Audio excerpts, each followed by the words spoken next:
सौभाग्य का विषय है कि केरल की जो ये साहित्यिक प्रतिभाएं हमारे बीच आई हैं, इसका प्रयोजन है कि रामदर्शी की चुनिंदा कविताओं का अनुवाद किया है अन्ना साली ईएम ने। डॉक्टरेट हैं और हिंदी की विदुषी हैं और अभी केरल की परंपरा के अनुसार उत्तरीय पहनाकर रामदर्शी का स्वागत कर रही हैं रामदर्श जी के ही निवास पर। तो बहुत बहुत स्वागत, अभिनंदन आपकी ओर से। और मलयालम में आपने इनकी कविताओं का अनुवाद किया है और अभी बता रहे थे कि एक बहुत बड़े साहित्यिक हैं मलयालम के जो डॉक्टर साहब को बहुत परिचित हैं, तो उन्होंने अग्रसर किया आपको, श्रीधर जी, श्रीधर नुन्नी। बहुत अच्छा, तो बहुत बहुत स्वागत, अभिनंदन केरल के साहित्यिक समाज द्वारा अन्ना साली ईएम के सानिध्य में। चलिए, बहुत अच्छा है, ये तो विशिष्ट स्वागत है डॉक्टर साहब।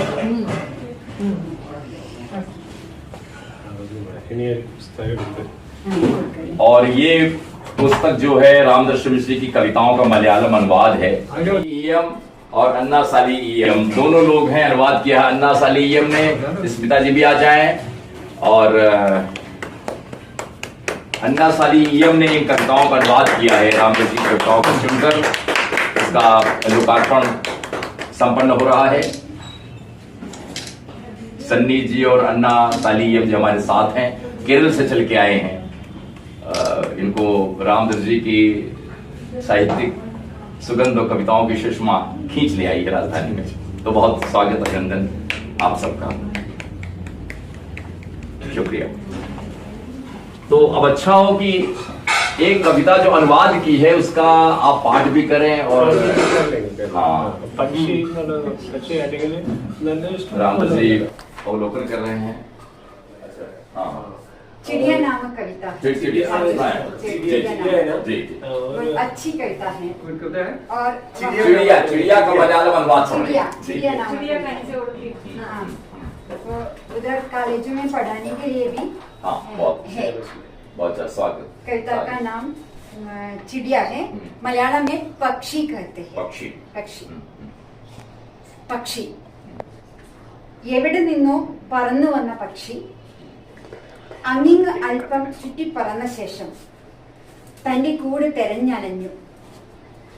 പിന്നെ ക്ഷീണിച്ച് തളർന്ന് കത്തിക്കരിഞ്ഞ കൊമ്പിൽ വന്നിരുന്ന് ചിന്തിക്കാൻ തുടങ്ങി. ഇന്നൊരു പക്ഷേ കാട്ടിൽ മനുഷ്യരാരെങ്കിലും വന്നിട്ടുണ്ടോ?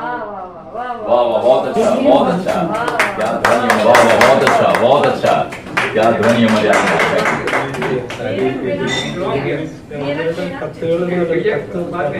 नाम दिया है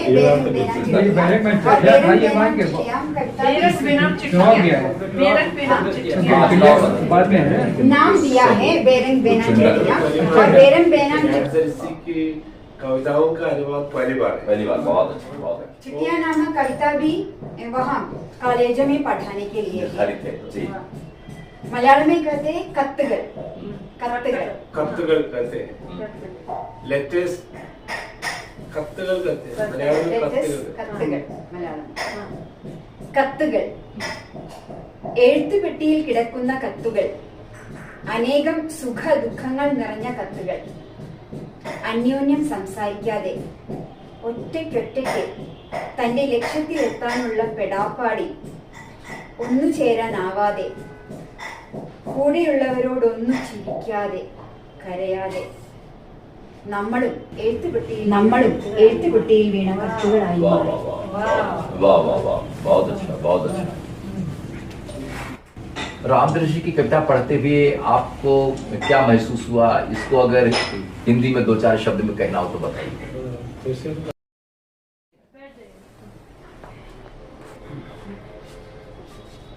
रामदर्श मिश्र जी की कविताएं तो हमारे मन में इस प्रकार अंदर आती रहती है या मन के अंदर ही आती है और उसमें जो मानवता का रूप है या मानवतावाद है वही सबसे प्रमुख है। बहुत और बाद में कई कविताएं हुई जो फूल नामक कविता है। फूल, मौसम, प्रकृति। मौसम ऐसे और चिड़िया है, तो उन सभी पर्यावरण से संबंधित भी बात है। सचमुच मैं ऐसी समझती हूँ कि रामदर्श जी की कविताओं पर पीएचडी करने का जो अवसर मुझे मिल गया है वो तो मेरा सौभाग्य है। मेरे कोचिन यूनिवर्सिटी में जो मेरे गाइड रहे थे और मेरे हेड ऑफ द डिपार्टमेंट रहे थे डॉक्टर के.वी. विजयन जी, उन्होंने कहा है कि रामदर्श जी की कविताओं पर काम करना है आपको। तो मैंने कभी एक भी कविता नहीं पढ़ी थी, लेकिन पढ़ने के साथ या तो पढ़ने के बाद मुझे ऐसा लगा कि ऐसी कविताएं न पढ़े तो हिंदी पढ़ना भी तो अधूरी बन जाएगी। बहुत अच्छा, बहुत अच्छा अन्ना साली जी, आप ठीक कह रही हैं। और मेरे साथ मेरे पति समी जी भी है, उन्होंने इसके लिए मुझे बहुत अधिक प्रोत्साहित ये किया भी तो है। बहुत अच्छी हिंदी बोल रहे हैं। वे भी हिंदी के अध्यापक रहे थे हमारे अच्छा, समय। जी, बहुत अच्छा। सारे असल में आपकी जोड़ी भी बहुत अच्छी है। इन कविताओं पर लिखे हुए जी, मलयालम के, मेरी मातृभाषा मलयालम, लेकिन मलयालम के साहित्यकार श्रीधर जी जो कि कवि है और आइसकीपन तो एक पहुंचे हुए कथाकार है, उनका कहना है कि मलयालम में ऐसी कोई कविता नहीं है। ये किस वाली कविता? ये कविता है ना, वो वो चिड़िया नामक कविता, ये पढ़कर हाँ, ये तो है। आइसकीपन का कहना है कि उन्होंने कहा कि चिड़िया जो कि पूरे मानव समुदाय को ही रद्द कर दिया है, क्योंकि कितनी बड़ी बात है। चिड़िया सोचते हैं कि आज कोई मनुष्य जंगल, बहुत अच्छी कविता, कोई जंगल में था क्या? बहुत, जैसे कि वो आधुनिक सभ्यता का भाष्य।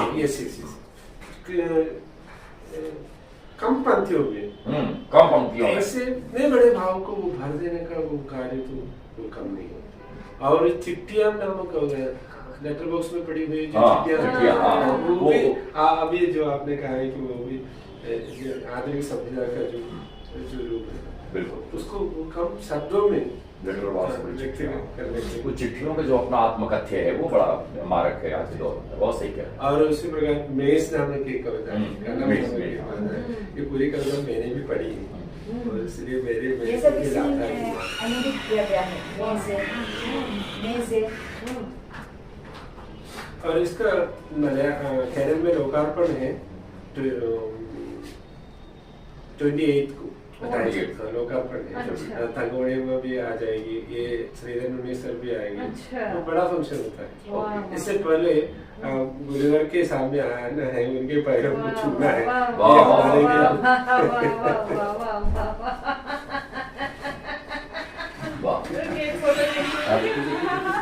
जय जय, बहुत अच्छा, बहुत अच्छा। मेरे को भी सौभाग्य मिला है। आपको अद्भुत सम्मान है, आपके लिए भी सच है ये। अन्ना जी को पहले अन्ना जी को।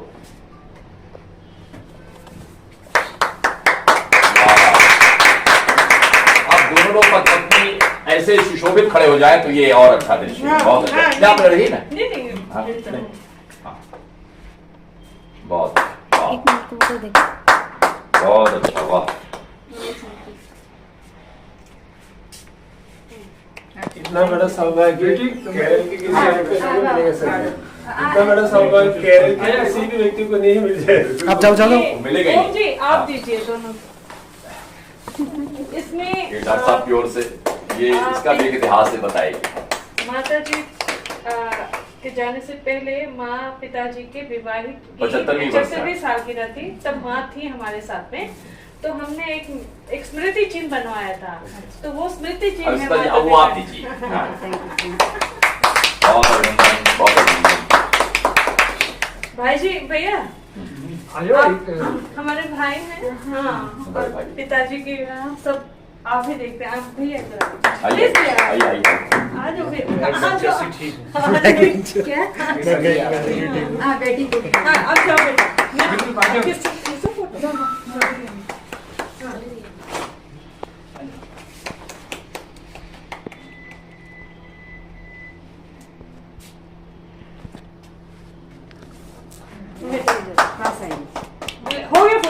हो गया हो गया हो गया। जगह तुम लोग भी आ जाओ। हाँ सब आ जाओ, जाओ एक बार सब जाओ। ये कौन कौन है? ये सब मेरे परिवार के लोग सब मेरे विद्यार्थी हैं, पिताजी पर शोध सब तो राजनीति की बारी के। देखिए डॉक्टर साहब पर 400 थीसें हो चुकी हैं। हमने देखा था प्रेमचंद के बाद सबसे ज्यादा शोधकार्य इन पर। हाँ बहुत अच्छा। मुझे आप भी आ जाइए ना। नहीं हो गया। आपके बिना फ्रेम नहीं पूरा होता है। हमारे Please, फ्रेंड सब नहीं आ रहे हैं आप। please आ जाइए। आपके बिना जहाँ frame रवि है वहाँ हाँ ओम तो व्याप्त। एक रोज जब मुझे वो घरों में मिले, एक रोज जब मुझे वो घरों में मिले, लगा कि दोनों जंगलों में मिले। मोहब्बत से रह न सके यहाँ दो भाई, मोहब्बत से रह न सके यहाँ दो भाई, खड़ी घरों में की दीवार दफ्तरों में मिले। वाह वाह वाह वाह।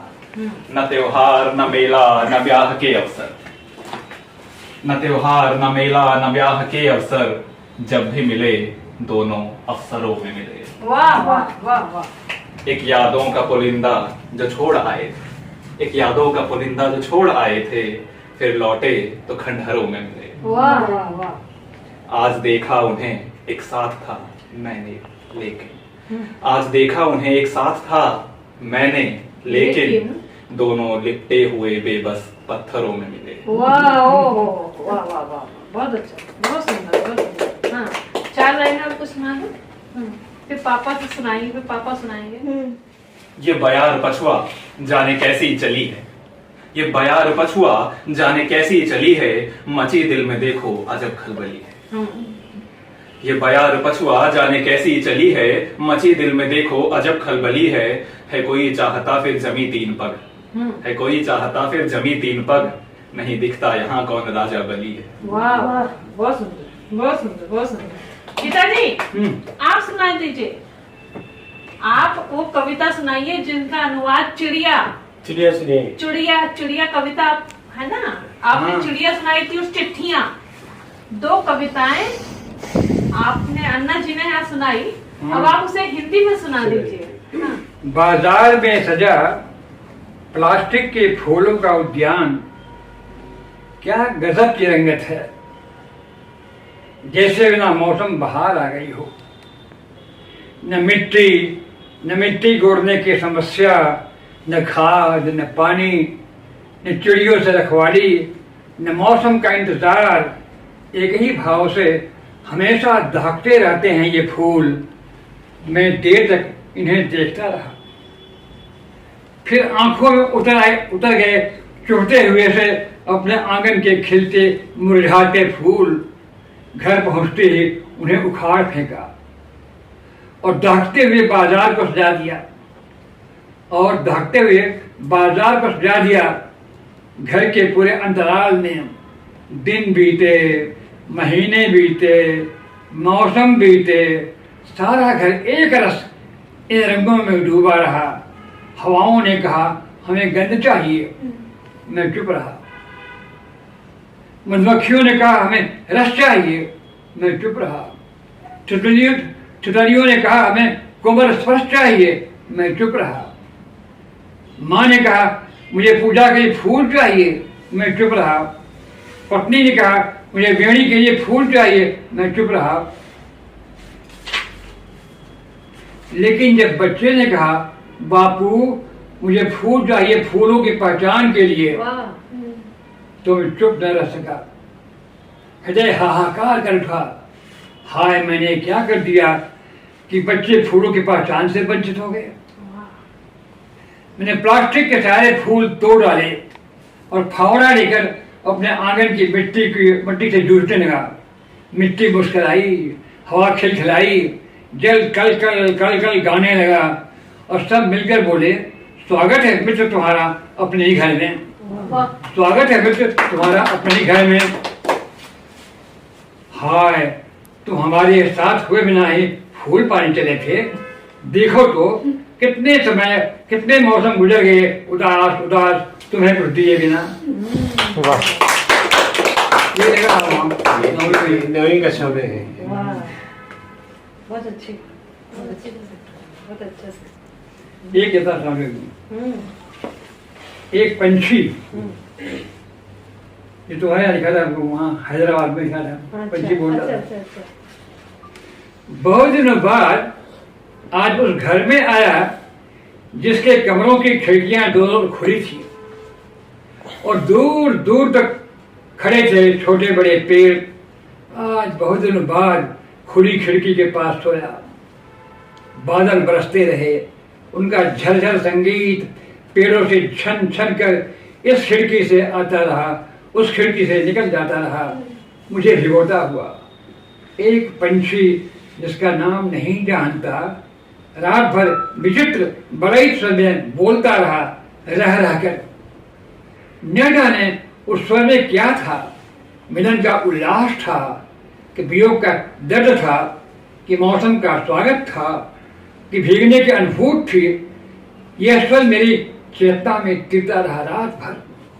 यह स्वर मेरी चेतना में तिरता रहा रात भर, मेरी नींद में उतरता रहा रात भर।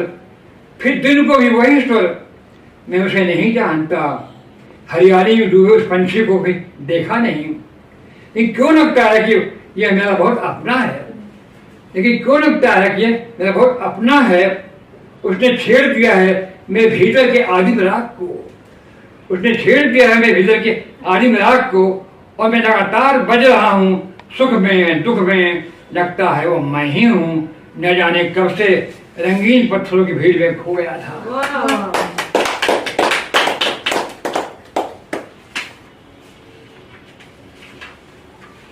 जो अपने भीतर अपने से अलग होकर सो गया था। मैंने अपनी बीमार माँ से कहा था, माँ मैं तेरी दवा लेने दिल्ली जा रहा हूँ। मैंने अपनी बीमार माँ से कहा था, माँ मैं तेरी दवा लेने दिल्ली जा रहा हूँ। माँ ने पहले तो रोका, वो जादू नगरी है बेटे, वहां जाकर लोग भेड़ बकरे या सांप सुअर बन जाते हैं। फिर मौन यातनामयी आंखों से विदा ढरका दी, फिर मौन यातनामयी आंखों से विदा ढरका दी। मुझे उन आंखों की भाषा पढ़ते डर लगा था। पगडंडियां रास्तों से, रास्ते कच्ची सड़कों से, कच्ची सड़कें पक्की सड़कों से, पक्की सड़कें रेलों से मुझे जोड़ती चली गई। कस्बों, नगरों और प्रदेशों के कंधों से होती हुई मेरी यात्राएं एक को छोड़ती चली गई, और मैं दिल्ली में आ गिरा। और मैं एक अजनबी बीमार भीड़ में दवा खोजने लगा। खोजता रहा। अपठनीय अक्षरों से भरे एक विराट पन्ने पर मैं भी कुछ गोंचता रहा। लेकिन जल्दी मुझे ज्ञान हो गया कि मैं तभी से दवा नहीं, दिल्ली में दिल्ली को तलाश रहा हूँ। जल्दी मुझे ज्ञान हो गया, मैं तभी से दवा नहीं, दिल्ली में दिल्ली को तलाश रहा हूँ। किसी गली में अपने को फंसा कर अनेक गलियों को फांस रहा हूँ। और मन को समझा बुझा दिया है कि माँ अब तक तो मर चुकी होगी। और मन को समझा बुझा दिया है कि माँ अब तक मर चुकी होगी। कल गांव से नया आने वाला एक युवक कह रहा था, माँ अभी मरी नहीं है, वो अभी भी तुम्हारे लौटने का इंतजार कर रही है।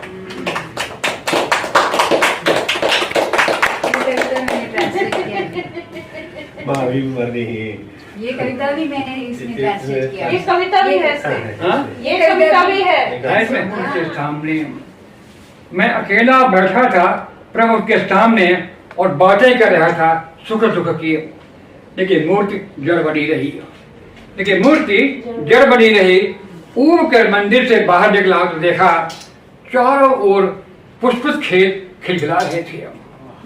ऊब कर बाहर निकला तो देखा चारों ओर पुष्पित खेत खिलखिला रहे थे। चहचहाती चिड़ियों का महारास बचा था। हवाएं खुशबू में नहा रही थी और जड़ चेतन की तथा पर स्पंदन की कथा लिख रही थी। पास बहती हुई नदी में तलयों का नर्तन और गान चल रहा था। लगता था धरती और आकाश के बीच संवाद हो रहा है। प्रतीत हुआ ये चारों ओर से एक आवाज गूंज रही है, अरे मैं तो यहाँ हूँ, यहाँ हूँ, यहाँ हूँ। मंदिर में नहीं बोलते। जिसमें प्यारा न होता, जिगर से अधिक जिसमें प्यारा न होता, तो जग में हमारा तुम्हारा न होता।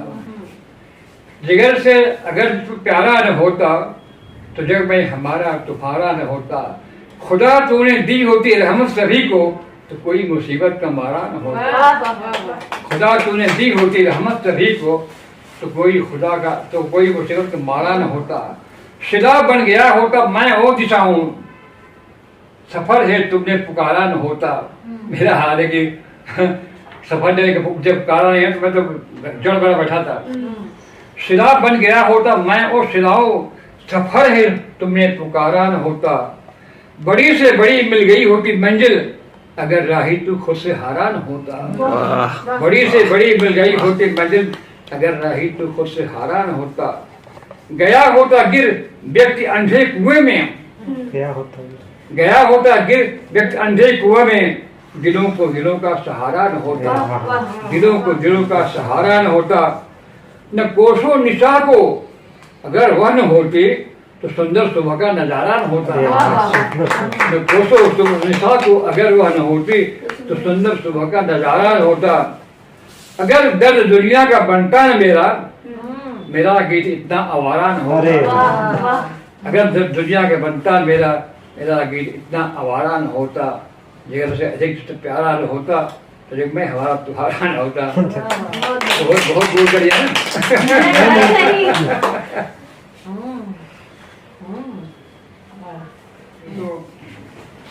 अदनान सादे और सन्नी से मेरी पहचान बहुत पुरानी है, और कृपा करके ये लोग हमारे यहाँ आते रहे, मिलते रहे। बड़ी खुशी होती है मुझे कि अन्ना मेरी कविताओं पर शोध कर रही हैं। वैसे मलयालम के साथ मेरा बहुत प्रीतिकर संबंध महसूस होता है। वहाँ मेरी कविताएँ पढ़ाई गई हैं, उपन्यास पढ़ाया गया है, और अन्ना और संजय से हमारे प्रिय पाठक, प्रिय आलोचक, प्रिय प्रशंसक वहाँ पर हैं। तो जब मुझे मालूम हुआ कि अन्ना हमारी कविताओं पर शोध कर रही हैं, तो बहुत शोध किया है, 200 से ऊपर लोगों ने शोध किया है, लेकिन मुझे विशेष प्रसन्नता हुई कि मलयालम में मेरी कविताओं पर शोध हो रहा है। और शोध के साथ साथ इन दंपत का जो मेरे प्रति व्यवहार रहा है, सम्मान रहा है, उसका अपना महत्व है। मुझे मालूम हुआ कि बड़े चिट्ठियाँ का अनुवाद हो रहा है।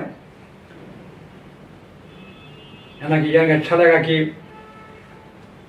इस अनुवाद में मेरी अनेक छोटी छोटी कविताएँ, बड़ी कविताएँ संग्रहित हैं। लेकिन जब लगा कि मुझे ये बड़े चिट्ठियाँ का अनुवाद हो रहा है, तो याद आया कि क्या संयोग है कि इस कविता का प्रकाशन अहमदाबाद में हुआ मेरे मित्रों द्वारा, और इसका अनुवाद हो रहा मलयालम में, कन्नड़ में। तो इस पुस्तक का संबंध हमारे क्षेत्र से बाहर के लोगों के साथ हो रहा है। और अब बताऊं कि ये पुस्तक छपी थी, उस वक्त हिंदी साहित्य का परिदृश्य कुछ अलग था। पत्रिकाएं निकलती थी और किताबों की समीक्षाएं खूब छपती थी। तो मैं अहमदाबाद में था और साहित्य की हर पहल तो हिंदी की हिंदी प्रदेश में थी। वहाँ मैं जैसे अकेला सा था, लेकिन गुजरात के हमारे शिष्य हमारे साथ थे, तो उनकी इच्छा से ये किताब निकली थी। और पहली किताब थी पथ के गीत, उससे अलग ये कविताएँ हैं। और समझिए कि इस कविता के माध्यम से ही मेरी नई यात्रा शुरू हुई थी।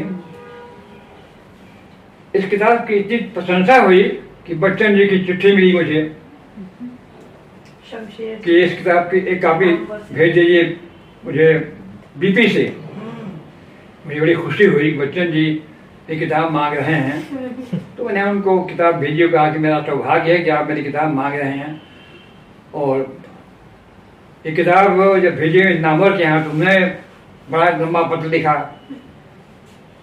उस पत्र के साथ केदारनाथ सिंह का पत्र आया, शमशेर जी ने इस पर समीक्षाएं लिखी। तो इस किताब का महत्व इस बात में है कि इसके माध्यम से मेरी काव्य यात्रा का नयापन शुरू हुआ था। और जब मुझे मालूम हुआ कि अन्ना और सनी जो हैं इस किताब का अनुवाद कर रहे हैं, तो खुशी हुई। लेकिन खुशी बढ़ गई जब मालूम हुआ कि उन्होंने सारे संगमों में से कविताएं चुनी हैं। तो इस प्रकार से मुझे लगा कि मेरी सारी कविताओं का प्रसिद्ध हो गया है। सही है। अभी एक ऐसा सौभाग्य है कि अंग्रेजी में वेद मित्र ने संकलन किया था। मामले छोटी कविताओं का भी, कहानियों का भी, उपन्यास का भी बहुत अच्छी किताब आई है। और उसके साथ ही ये अच्छी किताब आई। इन दो अच्छी किताबों के आने से मुझे कितना सुख मिला है, मुझे और मेरी बेटी को, मेरे परिवार को। और समझिए कि ये तो जगह जो है वो साहित्य की जगह बन गई है। और मित्र आते हैं जाते हैं और लगातार साहित्य की चर्चाएं होती हैं, किताबों की चर्चाएं होती हैं। इसमें हमारी बेटी का भाई है, हमारे पुत्र शशांक, बहू रीता, सबका इसमें इतना सहयोग है कि मुझे लगता है कि मैं अपनी थकान में भी कहीं ताजगी महसूस करता हूँ।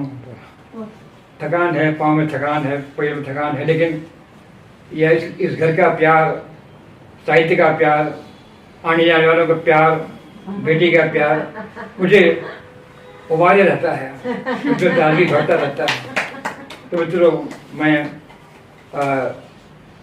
धन्यवाद भी दे रहा हूँ, बधाई भी दे रहा हूँ दंपति को कि इन्होंने एक बड़ा अच्छा सा काम किया है और मुझे खुशी प्रदान की है। धन्यवाद।